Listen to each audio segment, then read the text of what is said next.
Un incontro estremamente positivo, parole del ministro per i rapporti con il Parlamento Riccardo Fraccaro all'uscita del vertice di oggi con Veneto, Friuli Venezia Giulia, Lombardia e Trentino. Primo tavolo tecnico sul maltempo. Siamo pronti a coordinarci con gli enti locali, dice Fraccaro, e dare risposte rapide e condivise per sopperire ai danni subiti. Rapidità è la parola chiave, la stessa rapidità con la quale hanno aperto le piste di sci sulle montagne venete la scorsa settimana, e ora arriva l'appuntamento del Ponte dell'Immacolata. Ovviamente la nota Cortina, ma anche tutto il comprensorio del Civetta, di Alleghe, di Falcade, sono tutti comprensori aperti, tutte le piste hanno aperto, per non dimenticare anche l'area asiaghese. Quindi insomma diciamo che siamo soddisfatti del lavoro che è stato fatto in tempo di record.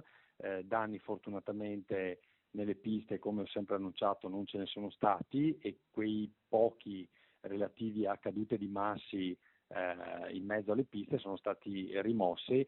Troppo presto per fare un bilancio del primo fine settimana, ma i segnali sono positivi. Sentendo gli impiantisti, la gente ha cominciato effettivamente ad arrivare, e quindi non ci sono state le cosiddette disdette che si temevano anche nei confronti degli albergatori, e quindi insomma noi auspichiamo che il Ponte dell'Immacolata, com'è storicamente, è il periodo, diciamo, che solitamente attrae più turisti. Ora si aspetta che il clima sia dalla parte della montagna, neve in primis. Tutti a sciare, l'appello della regione, a Veneti e non. Le nostre montagne sono tra le più belle al mondo, ma anche all'interno del comprensorio delle Dolomiti sono le più belle anche rispetto alle regioni a noi vicine. Quindi invito tutti, anche chi non ci fosse mai stato, a approfittarne con questa scusa di provare a visitare le nostre montagne, le nostre località e i nostri comprensori e le nostre piste da sci.